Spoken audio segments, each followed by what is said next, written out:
দেখেন এগুলো দেন কি অবস্থা কইরা মানুষের উপরে জুলুম করছে নিরহ মানুষের বাড়ির মধ্যে এগুলা করতেছে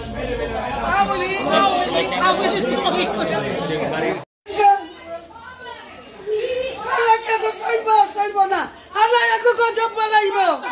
এরকম করে কি মানুষের গরিব মানুষের এর মধ্যে অত্যাচার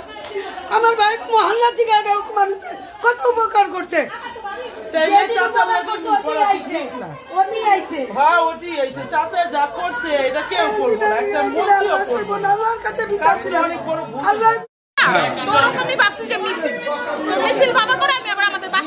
আমার ভাইয়ের বাসা ঠিক আছে তো একজন বললো কি এই বাসায় মানে গ্যাঞ্জাম হইতাছে তখন এক পর্যন্ত ঢুকে নাই তো আমি আইসা দেখি সব হুড়মুড়ায় ঢুকতেছে ঢুকার পরে সব ভাঙতে ভাঙতে ভর্তি ঢুকতেছে তো আমি বলতেছি এরকম সিক্রেট কেন হইতাছে চুপ একবারে খুন করে এলাম ডাইরেক্ট খুনের হুমকি দিছে যে খুন করে ফেলাইব খুন করে ফেলাইব এই হুমকি দেওয়ার পর আমি একা মেয়ে মানুষ তখন আমার আত্মীয় স্বজন কেউ আসে নাই যে একা হুমকি দিচ্ছে যে আমি একটা মেয়ে মানুষ আবার খুন করে ফেলাইবো অনেক ছেলে তো আমি আবার সাইডে চাইতে গেছি ওরা ভাগচুর করে ঘরের সব কিছু লুটপাট করে নিয়ে গেছে পিস্তল নিয়ে আসছে চাপাটি নিয়ে আসছে বড় চাক্কু নিয়ে আসছে বুঝছেন তো আমি এইসব দেখে আমি আবার চাইতে গেছি রড ছিল বড় শাবল ছিল মানে এক একজনের হাতে হাতিয়ার ছিল তো আমি আবার দেখা চাইতে গেছি যে একটা মেয়ে মানুষ সিক্রেট করবো তোরা সন্ত্রাসী কেন করতে আসলো এটা আপনারা এই বিচার করবেন স্থানীয় লোকজন নাকি ছাত্র নাকি ছাত্র ছিল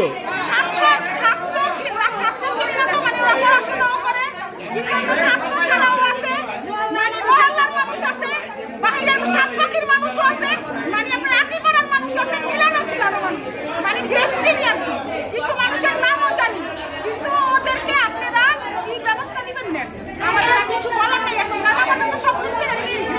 আমাদের এখন ফলো করে তো আমি যাচ্ছি আমার ভাইয়ের বাড়ি কখনো হয় না গণ্যমান্য ব্যক্তি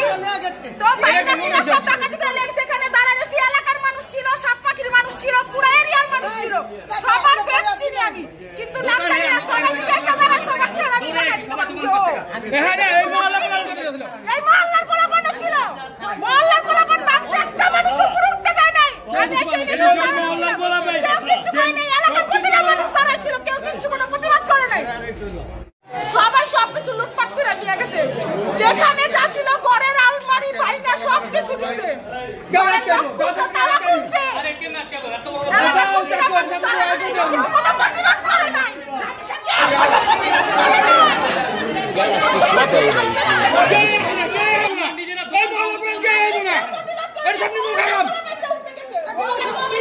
এখানে মিলন আছে